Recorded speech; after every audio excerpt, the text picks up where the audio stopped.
अभी हम लोग 15.8 क्वेश्चन को डिस्कस करते हैं एनसीईआरटी एक्सरसाइज का। इस क्वेश्चन में देखिए क्या गिवन है।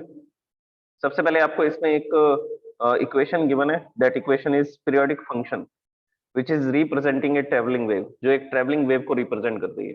और ये ट्रेवलिंग वेव किस डायरेक्शन में जा रही है? Positive direction of X is from left to right, left से राइट की तरफ ये वेव चल करके जा रही है। तो सबसे पहले क्वेश्चन में क्या गिवन है? सबसे पहली बात क्वेश्चन में गिवन है y is equal to 3 sine 36t plus 0.018x plus 5/4, ये क्वांटिटीज गिवन है। और इसमें ये जो एम्पलीट्यूड या डिस्टेंसेज या टाइम दे रखा है, ये आपको सेंटीमीटर और सेकंड्स में दे रखा है। तो यहाँ पर हम लोग लिख देते हैं कि जो डिस्टेंसेज है वो किस में है? सेंटीमीटर में, और जो टाइम है वो किस में दे रखा है? सेकंड्स में दे रखा है। ओके, तो हमें इसको ऐसा यूनिट में कन्वर्ट करना पड़ेगा। अब सबसे पहली बात, इस क्वेश्चन के अंदर क्या पूछा गया है? देखिए यहाँ पर लिखा हुआ है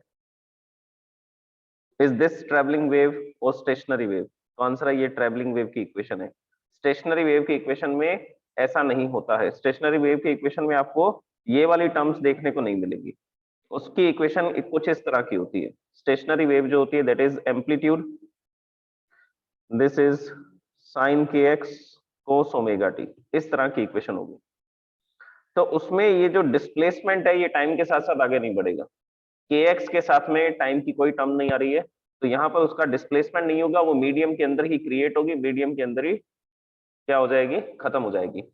लेकिन उसका क्या नहीं होगा? वो प्रोग्रेसिव वेव नहीं होगी, वो एडवांसमेंट नहीं दिखाएगी, वो एक पोजीशन से दूसरी पोजीशन पर एनर्जी का ट्रांसमिशन नहीं कर सकती है। ओके, तो अब इस क्वेश्चन में ये इक्वेशन गिवन है और इस इक्वेशन को हम लोग कंपेयर करते हैं। तो कंपैरिजन के लिए मैं इक्वेशन लिखता हूं y is equal to a sine omega T plus K X plus phase, this is initial phase. तो ये हमारी इक्वेशन होती है ट्रेवलिंग वेव की इक्वेशन। तो यहाँ पर आपको क्लियर कट दिख रहा है कि इक्वेशन फर्स्ट और इक्वेशन सेकंड जो है वो दोनों ट्रेवलिंग वेव की इक्वेशन है। तो हमारा आंसर क्या होगा? This wave is travelling wave. ये ट्रेवलिंग वेव की इक्वेशन है, ट्रेवलिंग वेव। ओके, अब इसने क्या बोला आगे? इसने आगे यहाँ लिखा हुआ है if travelling wave what is the speed and direction of propagation. अगर ये ट्रेवलिंग वेव है तो इसकी स्पीड क्या होगी? सबसे पहली बात, इस कंपैरिजन से ये दो इक्वेशंस जो आपके सामने दिखाई दे रही हैं, इनके कंपैरिजन से हम कुछ क्वांटिटीज को लिखना चाहेंगे। जैसे कि ओमेगा की जगह पे क्या लिखा हुआ है? यहाँ पर आ रहा है एम्पलीट्यूड, यहाँ पर आ रहा है 3। तो हम लोग क्या करेंगे, यहाँ से हमने पता लगाया कि एम्पलीट्यूड 3 सेंटीमीटर है। नेक्स्ट, इधर ओमेगा है, इधर 36 है, ओमेगा टी और उधर 36 टी है। तो यहाँ से एंगुलर फ्रीक्वेंसी आएगी जिसको 2 पाई न्यू से लिखते हैं।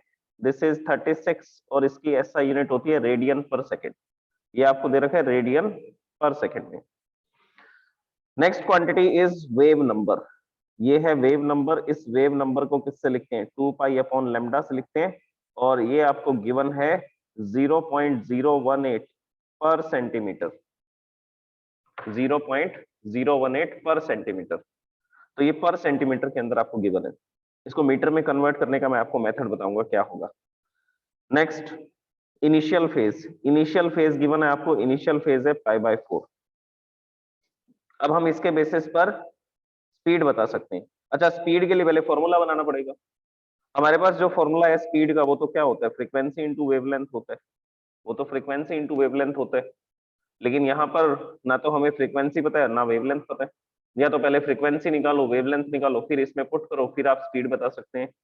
तो हमें इस फॉर्मूला को चेंज करना पड़ेगा। चेंज करने के लिए हम एक कैलकुलेशन करते हैं। उस कैलकुलेशन के बारे में सुनिए। सबसे पहली बात, हमें पता है कि ओमेगा को क्या लिखा जा सकता है? ओमेगा को लिखा जा सकता है 2 पाई न्यू। और के को क्या लिखा जा सकता है? 2 पाई अपॉन लेमडा लिख सकते हैं। तो हम लोग क्या करते हैं, इन दोनों को डिवाइड कर देते हैं, ओमेगा अपॉन के लिख देते हैं। तो जब आप ओमेगा अपॉन के करेंगे, इन दोनों को जब आप डिवाइड करेंगे, तो डिवाइड करते ही आपको क्या मिलेगा? यहाँ पर ये कैंसिल हो जाएंगे, 2 पाई से 2 पाई, ये 2 पाई से 2 पाई कैंसिल हो जाएगा, और ये जो लेमडा है ये अपस्टेयर्स में आ जाएगा। So omega upon K is equal to nu lambda. और न्यू लेमडा की जगह पर क्या लिख सकते हैं? Velocity of the wave. तो वेलोसिटी का सिर्फ एक फॉर्मूला नहीं होता, वेलोसिटी के 2-3 फॉर्मूलाज है। सबसे पहली बात, यहाँ पर ये जो आपको फॉर्मूला दिख रहा है दैट इज न्यू लैम्डा, और इसकी बजाय हम लोग क्या लिख सकते हैं, ओमेगा अपॉन के भी लिख सकते हैं, angular frequency upon wave number, ये भी वेलोसिटी का ही फॉर्मूला है, angular frequency upon wave number. तो ये एक नया फॉर्मूला आपके सामने आ रहा है। तो जैसे जैसे हम एक्सरसाइज डिस्कस कर रहे हैं वैसे वैसे आपको कुछ नए फॉर्मूलाज मिलते जाएंगे। ओके, तो इस फॉर्मूला के थ्रू हम लोग स्पीड को फाइंड करते हैं। तो स्पीड फाइंड करने के लिए हम लोग लिखेंगे v is equal to, first part solve कर रहे हैं इसका, speed v is equal to omega upon K. Omega की वैल्यू ये रही, यहां पर गिवन है, दिस इज ओमेगा।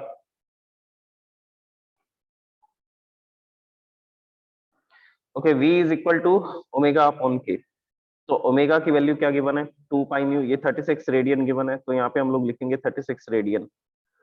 और k की वैल्यू गिवन है 0.018, ये तो सेंटीमीटर में है, पर सेंटीमीटर में है, तो हम इसको पहले मीटर में कन्वर्ट करते हैं। तो इसको मीटर में कन्वर्ट करने का मैं आपको तरीका बता रहा हूँ। यहाँ पर लिखा हुआ है 0.018 सेंटीमीटर इनवर्स। सेंटीमीटर इनवर्स का मतलब है पर सेंटीमीटर। तो पर सेंटीमीटर को मीटर में बदलेंगे तो इसके डिवाइड में 100 कर देंगे, डिवाइड में 100 करते ही हम इसको क्या लिख सकते हैं, मीटर लिख सकते हैं। ये 100 का रेसिप्रोकल होगा और अपस्टेयर्स में आ जाएगा, अपस्टेयर्स में आ जाएगा तो ये हो जाएगा 0.018 इंटू 100, और ये हो जाएगा पर मीटर। 1 अपॉन मीटर है ना, तो 1 अपॉन मीटर को क्या लिखेंगे, पर मीटर। तो ये आ गया ऐसा यूनिट में। तो जब आप k की वैल्यू पुट करोगे तो यहाँ पे पुट करोगे 0.018 इंटू 10 टू द पावर 2, या आप 100 लिख दीजिए, 100 पर मीटर। तो इस तरह से ये वैल्यू पुट की जाएगी। 0.018 सेंटीमीटर नहीं है, पर सेंटीमीटर है, तो पर सेंटीमीटर को पर मीटर में कन्वर्ट करने के लिए मल्टीप्लाई बाय 100 किया जाता है। ओके, अब हम इसको सिंप्लीफाई करते हैं। सिंप्लीफाई करने के लिए हम इस पॉइंट को हटा देते हैं और मल्टीप्लाई में क्या आ जाएगा, 1000 आ जाएगा। अब कौन कौन सी क्वांटिटीज कैंसिल हो जाएंगी, ये कैंसिल हो जाएगा, ये जीरो से दो जीरो कैंसिल हो गई, so this will be 360 upon 18, 360 upon 18। ये 360 अपॉन 18 को आप सॉल्व करेंगे, so this will be 20 metre per second. So this is the answer. तो ये जो वेव है जो आपको इस क्वेश्चन में गिवन है वो 20 मीटर पर सेकेंड से ट्रेवल करती है। इसके बाद में नेक्स्ट जो है आपको इस क्वेश्चन में क्या फाइंड करना है, नेक्स्ट इस क्वेश्चन में यहाँ पे लिखा हुआ देखो, what are the amplitude and frequency. B part है इसका, what are the amplitude and frequency. Amplitude तो आपको दिख ही रहा है इसके बी पार्ट में, ये लिखा हुआ amplitude 3 centimetre, so amplitude is 3 centimetre. और फ्रीक्वेंसी कितनी गिवन है, जो भी फ्रीक्वेंसी यहाँ पर गिवन है उसको हम लोग लिखेंगे 36 रेडियन। अच्छा, ये फ्रीक्वेंसी निकालनी है, ओमेगा गिवन है, तो ओमेगा से हम लोग क्या कर सकते हैं, इजीली फ्रीक्वेंसी कैलकुलेट कर सकते हैं। अब इसको कैलकुलेट करने का मेथड क्या होगा, उस मेथड को देखिए, आपके सामने फॉर्मूला लिखा हुआ है omega is equal to 2 pi nu. यहाँ पर हमारे पास फॉर्मूला है omega is equal to 2 pi nu, तो यहाँ से फ्रीक्वेंसी का फॉर्मूला क्या बनेगा, ओमेगा अपॉन 2 पाई। ओमेगा की वैल्यू कितनी की बना है, 36 रेडियन पर सेकेंड, और डिवाइड बाय क्या आ जाएगा, डिवाइड बाय आ जाएगा 2 पाई। अब इसको हम लोग क्या करेंगे, सॉल्व करेंगे। तो यहाँ पर पाई की जगह पर लिख देंगे 22 अपॉन 7, ये 7 ऊपर आ जाएगा अपस्टेयर्स में, तो frequency will be 36 into 7 divide by 2 into 22। ये कैंसिल हो रहे हैं, ये कैंसिल होगा तो 18 आ जाएगा, फिर ये 2 से कैंसिल होगा तो 9 आ जाएगा, ये 11 आ जाएगा, सो this will B 9 into 7 upon 11, 9 into 7 this is 63 upon 11। इसको आप सॉल्व करेंगे तो 5.7 के आसपास आएगा, so this will be 5.7 hertz. तो ये जो वेव आपके सामने लिखी गई है, this wave y is equal to 36t 0.018x plus pi by 4, तो इसकी जो फ्रीक्वेंसी है दैट इज 5.7 हर्ट्ज। ये इसका सेकंड पार्ट हो गया। थर्ड पार्ट है इनिशियल फेज। इनिशियल फेज तो हमने ऑलरेडी लिख रखा है, ये रहा इनिशियल फेज जिसको मैंने 5 नॉट से लिखा था, 5/4, this is the initial phase. तो इसका थर्ड पार्ट मैं यहाँ लिख देता हूँ, इनिशियल फेज इसका होगा 5/4। ओके, लास्ट है, what are the least distance between two successive crest, lambda बताना है। What is the least distance between two successive crest, दो सक्सेसिव क्रस्ट के जो बीच की डिस्टेंस होती है उसको लैम्डा बोला जाता है। इसको कैलकुलेट करके बताते हैं आपको लैम्डा को।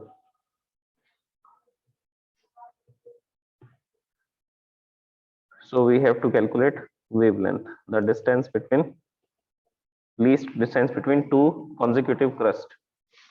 लेमडा कैलकुलेट करने के लिए हम लोग फॉर्मूला लगाएंगे इसमें, के का फॉर्मूला लगा लेते हैं, K is equal to 2 pi upon lambda. या वेलोसिटी वाले से भी कर सकते हैं, उस फॉर्मूला से भी हो जाएगा अगर करना चाहें आपको। सो this will B 2 pi, lambda की वैल्यू कितनी गिवन है, लेमडा की वैल्यू गिवन है 0.018, सेंटीमीटर में लिख रहे हैं पर सेंटीमीटर में, तो आंसर भी सेंटीमीटर में आ जाएगा। लेमडा की वैल्यू गिवन नहीं है इसमें, सबसे पहले इसको अरेंज करते हैं फॉर्मूला को। फॉर्मूला को अरेंज करेंगे, so it will be lambda is equal to 2 pi upon K. So this is 2 पाई, पाई की जगह पर लिख सकते हैं 22/7, सो दिस इज 22/7, और के की वैल्यू गिवन है 0.018। इसको सिंप्लीफाई करेंगे, इसको सिंप्लीफाई करने के लिए पॉइंट हटा देंगे सबसे पहले, यहाँ मल्टीप्लाई बाय 1000 आ जाएगा, फिर जो क्वांटिटीज कैंसिल होती हैं उसको कैंसिल कर देंगे। सो this will B 2 into 22 into 1000 divide by 18 into 7। अब इसमें से कैंसिल हो रहे हैं, ये 2 से कैंसिल होगा, 9 आ जाएगा। उसके बाद में बस और कोई क्वांटिटीज कैंसिल होती नहीं है इसमें। Lambda is equal to 22,000 divide by 63। इसको डिवाइड करोगे, इसको डिवाइड करते आएगा 349.20 सेंटीमीटर। तो 349 को अप्रोक्सीमेटली 350 लिखा हुआ है आंसर में, मीटर में लिखोगे तो ये 3.49 हो जाएगा। डिवाइड बाय 100 कर देंगे, डिवाइड बाय 100 करते ही हम इसको मीटर में कन्वर्ट कर सकते हैं। So this will be 3.49 metre. तो ये इसका आंसर है।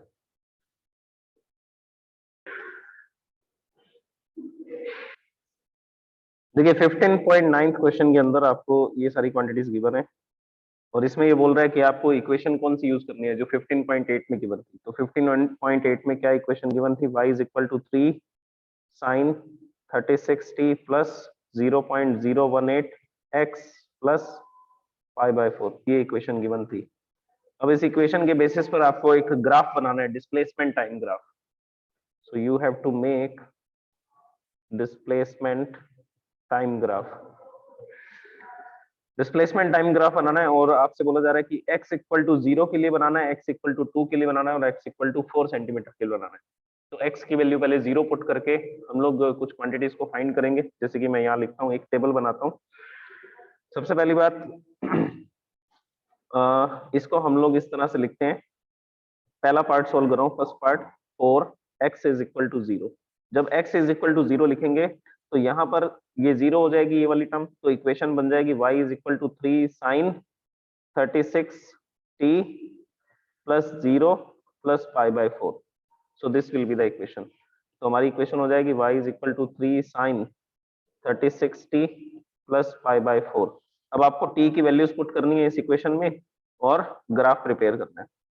तो एक आपको मैं टेबल बना करके बताता हूँ कि इसको कैसे सॉल्व किया जाएगा।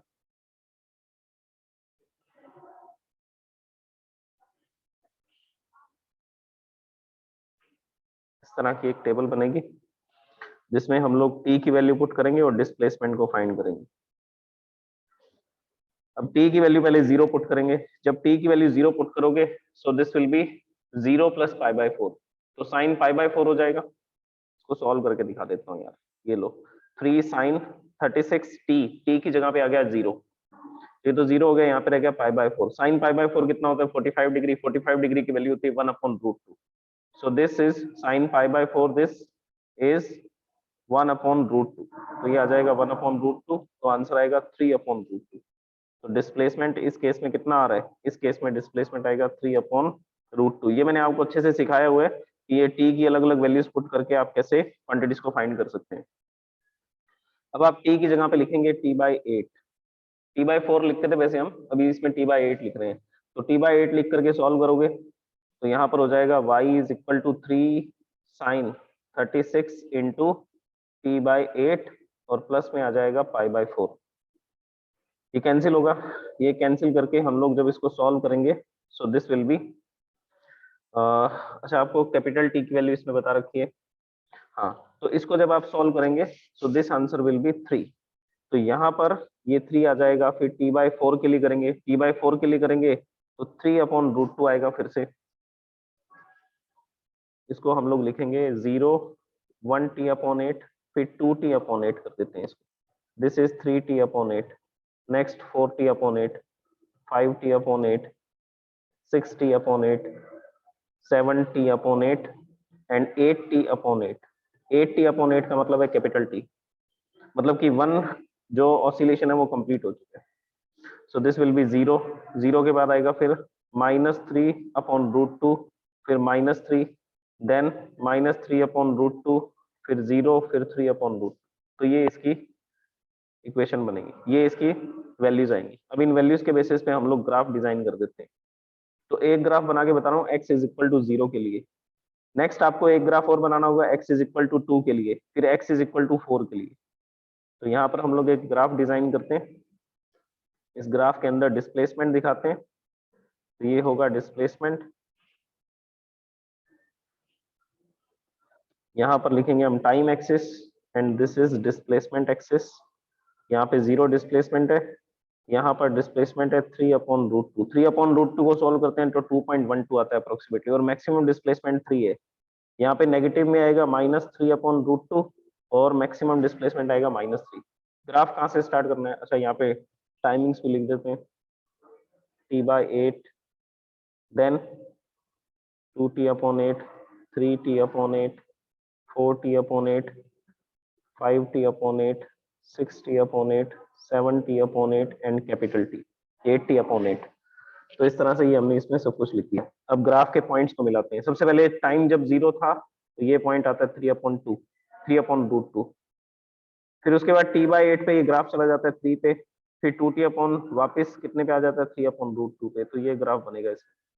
उसके बाद 3t अपॉन 8 पे ये लिखा हुआ देखो, 3t अपॉन 8 पे फिर कहाँ मिला देना इसको 0 पे, फिर 4t अपॉन 8 पे -3 अपॉन √2, फिर -3 5t पे, फिर उसके बाद में फिर 6t पे -3 अपॉन √2, फिर 6t के बाद में 7t पे।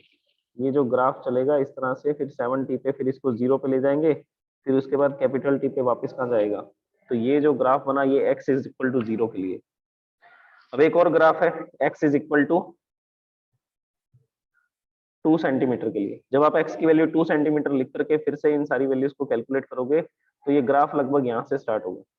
तो इस तरह का ग्राफ इसमें बनेगा। ये थोड़ा सा आगे शिफ्ट हो जाएगा ग्राफ। ये जो डॉटेड लाइन वाला ग्राफ है वो x is equal to 2 centimetre के लिए।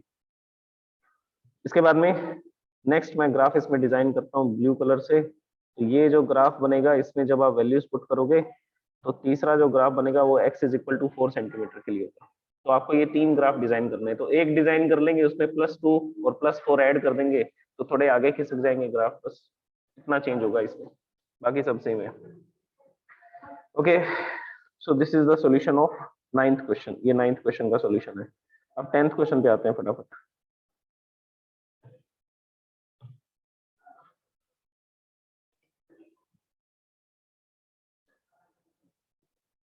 करते हैं 15.10 क्वेश्चन। देखो ये जो 15.10 क्वेश्चन है इसमें हम लोग एक ट्रैवलिंग वेव को देख रहे हैं। ये ट्रैवलिंग वेव की इक्वेशन दी गई है और ये जो ट्रैवलिंग वेव है इसको हम कंपेयर करेंगे। कंपैरिजन से ही आंसर आएगा फिर। तो इस क्वेश्चन में आपको पूछा जा रहा है x और y सेंटीमीटर में है। Calculate the phase difference between oscillatory motion of 2 points separated by a distance of 4 metre. तो आपको फेज डिफरेंस निकालना है इसमें। ठीक है भाई, निकाल देंगे फेज डिफरेंस। पहले इस इक्वेशन में क्या क्या गिवन है? एम्पलीट्यूड 2 सेंटीमीटर, इसको मल्टीप्लाई कर देते हैं। देखो यहाँ पे ये 2 पाई लिखा हुआ है, ये 2 पाई को अंदर मल्टीप्लाई कर देते हैं और इसको सिंप्लीफाई करते हैं। इक्वेशन को सिंप्लीफाई करके ये इक्वेशन बन जाएगी y is equal to 2 cos 2 pi into 10, this is 20 pi t minus 2 pi into 0.008, this will be 0.160। 2 से मल्टीप्लाई कर देंगे और पाई इंटू एक्स आ जाएगा, और 0.35 को 2 पाई से मल्टीप्लाई करेंगे सो दिस विल बी 0.705। तो 2 पाई को मल्टीप्लाई करके हम लोग इसकी सिंप्लीफाई इक्वेशन ये बनाएंगे, this will be the equation. अब इस इक्वेशन में से हम वैल्यूज फाइंड करते हैं। ओके, अब इस क्वेश्चन में गिवन है एम्पलीट्यूड, एम्पलीट्यूड इज 2 सेंटीमीटर, ये रहा 2, और ओमेगा की वैल्यू कितनी है? ओमेगा की वैल्यू है 20 पाई, वेव नंबर की वैल्यू है या प्रोपेगेशन कांस्टेंट है 0.160 पाई, और यहाँ पर फेज इनिशियल फेज कितना है, इनिशियल फेज है 0.75, this is the initial phase. Okay, तो ये सारी वैल्यूज गिवन है। अब आपसे पूछा जा रहा है कि फेज डिफरेंस बताओ। फेज डिफरेंस बताने के लिए आपको मैंने एक फॉर्मूला बताया था, पाथ डिफरेंस और फेज डिफरेंस में क्या रिलेशन होता है। तो पाथ डिफरेंस और फेज डिफरेंस के रिलेशन को हम लोग इस तरह से लिखते हैं, that delta phi is equal to k into delta X, this is the relation between. तो फॉर्मूला क्या बन रहा है, फॉर्मूला बन रहा है phase difference is equal to wave number, phase difference is equal to wave number, or you can say that propagation constant multiply by path difference. So this is the formula. तो ये formula होता है जिसमें phase difference और path difference का relation है। तो इस फॉर्मूला को यूज करके फेज डिफरेंस बताते हैं। 4 मीटर के लिए बताना पहले, तो हम लोग यहाँ पे लिखेंगे, फर्स्ट पार्ट सॉल्व कर रहा हूँ, बाकी के पार्ट एक जैसे ही है तो सारे सॉल्व करके देखने की जरूरत नहीं है। So this will be delta phi is equal to K की वैल्यू कितनी गिवन है, के की वैल्यू ये दे रखी 0.0160 पाई, और डेल्टा एक्स कितना गिवन है, तो आंसर है डेल्टा एक्स जो गिवन है that is 4 metre. Path difference, दोनों वेव्स का जो पाथ डिफरेंस है वो आपको कितना बता रखा है, वो आपको 4 मीटर बता रखा है। 4 मीटर दे रखा है तो 4 मीटर को सेंटीमीटर में कर लेते हैं, क्योंकि ये भी तो सेंटीमीटर पे 0.0160, तो इसको सेंटीमीटर में करोगे तो ये आ जाएगा 400 सेंटीमीटर। ओके, तो ये वैल्यू इसमें पुट कर देते हैं, 0.160 पाई into 400 centimeter. This is the path difference between two waves, and this will be 6400, ये आ जाएगा, और मल्टीप्लाई में आएगा पाई, और यहाँ पर कितने डिजिट्स के बाद पॉइंट आएगा, 1 2 3 4, तो 4 डिजिट्स के बाद हम पॉइंट लगाएंगे 1 2 3 4, दिस विल बी 6.400, तो 6.4 लिख सकते हैं इसको आप। सो this is the phase difference 6.4 pi radian, ये फेज डिफरेंस होगा दोनों वेव्स के अंदर। एक वेव जो 0 से स्टार्ट होगी, दूसरी वेव जो है वो 4 मीटर की डिस्टेंस पे, दोनों के बीच में फेज डिफरेंस हो जाएगा 6.4 पाई। ओके, इसके बाद में सेकंड क्वेश्चन सॉल्व करते हैं। सेकंड क्वेश्चन में 0.5 दे रखा है, तो इसमें क्या चेंज करेंगे, ये 400 की जगह क्या लिख देंगे, 400 की जगह पे 0.5 लिख देंगे बस। तो यहाँ पर हम लोग लिखेंगे इसको 0.5 मीटर है, इसको सेंटीमीटर में करेंगे तो ये 50 सेंटीमीटर आ जाएगा, तो मल्टीप्लाई में क्या कर देंगे 50 कर देंगे, तो मल्टीप्लाई बाय 50 करोगे तो इससे जो आपको आंसर मिलेगा that will be 0.8, yes 0.8 radian, pi radian. तो ये फेज डिफरेंस होगा इन दोनों वेव्स के अंदर। नेक्स्ट दे रखा है फेज डिफरेंस लैम्डा बाय 2। अब इसको लैम्डा बाय 2 में लिख लेते हैं हम लोग, कोई प्रॉब्लम नहीं है। तो यहाँ पर फॉर्मूला चेंज कर लेते हैं, के की जगह क्या लिख देंगे 2 पाई अपॉन लैम्डा लिख देंगे। अब हम लोग इसकी वैल्यू पुट नहीं करेंगे, के की जगह पर लिखेंगे 2 पाई अपॉन लैम्डा, और डेल्टा एक्स कितना दे रखा है, डेल्टा एक्स दे रखा है लैम्डा बाय 2, ये पाथ डिफरेंस है, लैम्डा से लैम्डा कैंसिल, 2 से 2 कैंसिल, फेज डिफरेंस कितना आ गया, फेज डिफरेंस आएगा पाई रेडियन।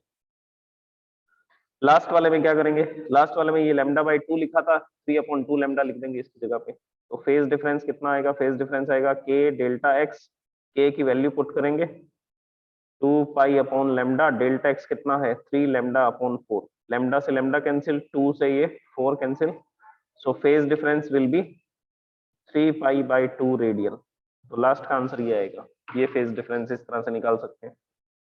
तो आपको इस क्वेश्चन में क्या फॉर्मूला अप्लाई करना है, phase difference is equal to wave number into path difference.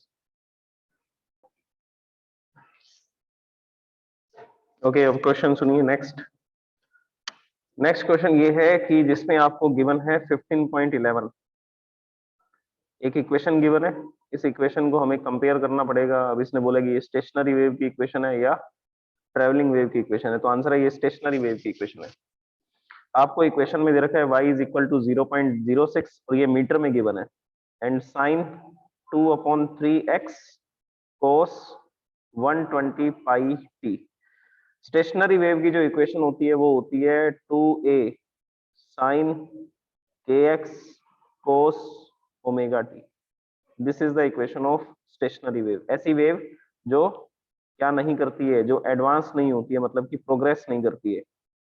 Medium के अंदर वो एनर्जी का ट्रांसमिशन नहीं करेगी एक पॉइंट से दूसरे पॉइंट की तरफ, वो एक बाउंडेड मीडियम में ही प्रोड्यूस होगी, तो एनर्जी ट्रांसमिशन नहीं कर सकती है ये। तो ये एक स्टेशनरी वेव की इक्वेशन है। अच्छा, ये जो स्टेशनरी वेव की इक्वेशन है, तो आपको क्या करना है, इनको कंपेयर करना है। ये इक्वेशन फर्स्ट है, ये इक्वेशन सेकंड है, तो इन दोनों इक्वेशंस को हम कंपेयर करते हैं। जब आप इनको कंपेयर करेंगे तो कंपेयर करने पर आपके सामने कुछ क्वांटिटीज आ जाएंगी। वो क्वांटिटीज क्या क्या आएंगी, वो क्वांटिटीज सबसे पहले हम लोग इसमें लिख देते हैं that this is the equation of stationary wave, this is the equation of stationary wave, ये स्टेशनरी वेव की इक्वेशन है। नेक्स्ट सेकंड पार्ट में इसने पूछा है इंटरप्रेट द वेव। देखिए यहाँ पे लिखा हुआ ये रहा, इसको रीड कर रहा हूं मैं। Interpret the wave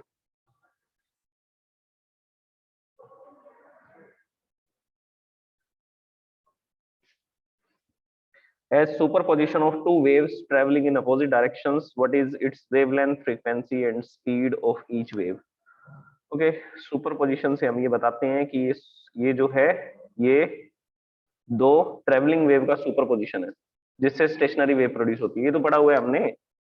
bounded medium लेते हैं, इस बाउंडेड मीडियम में एक स्ट्रिंग हमने बांध दी और यहां से हमने एक वेव क्रिएट की। तो एक तो ट्रेवलिंग वेव है जो प्लस एक्स डायरेक्शन में जा रही है, so this is the travelling wave which is moving in the plus X direction, और सामने आ गया एक वॉल, तो इस वॉल से इसका क्या होगा, रिफ्लेक्शन होगा। अब रिफ्लेक्शन के बाद क्या होगा, ये वो वापस से लौट करके आएगी वेव। तो एक वेव इसमें कौन सी होगी, इंसिडेंट वेव, और दूसरी वेव कौन सी होगी, रिफ्लेक्टेड वेव। तो ये जो डॉटेड लाइन से आपको दिखाई दे रही है ये कौन सी वेव है, ये रिफ्लेक्टेड वेव है जो माइनस एक्स डायरेक्शन में जा रही है। तो ये माइनस एक्स डायरेक्शन में जो वेव आपको दिखाई दे रही है ये है अपोजिट डायरेक्शन की ट्रेवलिंग वेव। और इन दोनों के सुपरपोजिशन से क्या प्रोड्यूस होती है, इन दोनों के सुपरपोजिशन से तो स्टेशनरी वेव प्रोड्यूस होती है जिसको हम लोग स्टैंडिंग वेव भी बोलते हैं। ओके, तो प्रूफ करके बताना है, बता देते हैं भाई प्रूफ करके।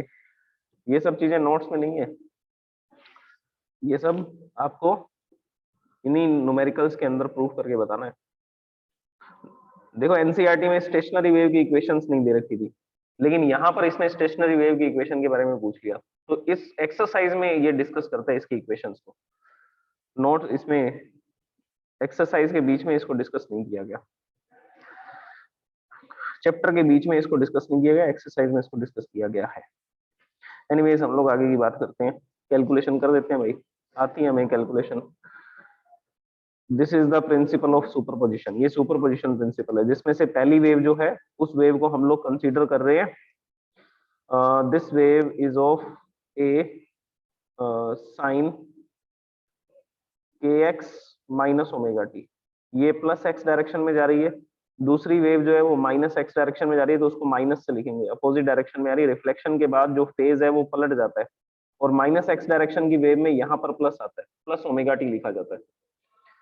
तो ये एक ट्रेवलिंग वेव है जो प्लस एक्स डायरेक्शन में जा रही है, ये एक ट्रेवलिंग वेव है जो माइनस एक्स डायरेक्शन में जा रही है। अब इन दोनों के सुपरपोजिशन से स्टेशनरी वेव बनेगी, तो हम लोग सुपरपोजिशन प्रिंसिपल लगाते हैं, y is equal to y1 plus y2। y1 की वैल्यू है a sine K X minus omega T और minus a sine K X plus omega T. जो रिफ्लेक्टेड वेव है उसका एम्पलीट्यूड पलट जाता है क्योंकि सामने एक फिक्स्ड रिजिड वॉल आ जाती है, तो रिजिड वॉल से फिक्स्ड वॉल से जब भी रिफ्लेक्शन होता है तो क्रस्ट जाएगा तो ट्रफ होकर के आएगा, इसलिए मैंने इसको माइनस से लिखा है। तो एक वेव में प्लस से जाएगा तो रिफ्लेक्टेड वेव में माइनस से वापस आएगा, क्रस्ट जाएगा तो ट्रफ आएगा। इसको सॉल्व करते हैं, इसमें एक फॉर्मूला हम लोग अप्लाई करेंगे, कौन सा formula, sign A plus B का, और एक फॉर्मूला अप्लाई करेंगे हम लोग साइन ए माइनस बी का। तो साइन ए प्लस बी का फॉर्मूला क्या होता है, sine A plus A common ले लेते हैं इसमें, इसका फॉर्मूला होता है sine A cos B minus sine B cos A, ये फॉर्मूला हमने यहाँ अप्लाई किया। फिर माइनस आएगा, फिर यहाँ पर भी फॉर्मूला अप्लाई करना है, यहाँ पे फॉर्मूला अप्लाई करेंगे, so this will be sine A cos B plus, यहाँ प्लस आ रहा है तो प्लस लगेगा, so this will be sine B omega T and cos A K X है। तो ये इसकी इक्वेशन बनेगी।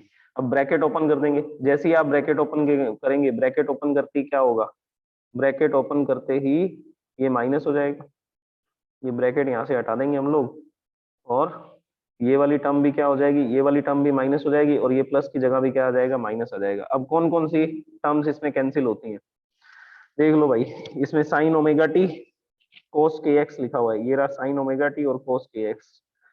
यहाँ पर लिखा हुआ है sine K X cos omega T, sine K X cos omega T, ये प्लस की टर्म है, ये माइनस की टर्म है, कैंसिल हो जाएगी, और ये दोनों टर्म ऐड हो जाएंगी। तो इक्वेशन बनेगी y is equal to A minus two sine omega T cos K X. इसको अरेंज कर लेते हैं, अरेंज करेंगे, ए को मल्टीप्लाई कर दो, माइनस टू कोस के एक्स को पहले लिख देते हैं, कोस K x and sign omega T. So this is the equation of stationary wave. देखो ये रही, ये सेकंड इक्वेशन यहाँ लिखी हुई है ऊपर। तो फिर से ये वही इक्वेशन बन गई, स्टेशनरी वेव की इक्वेशन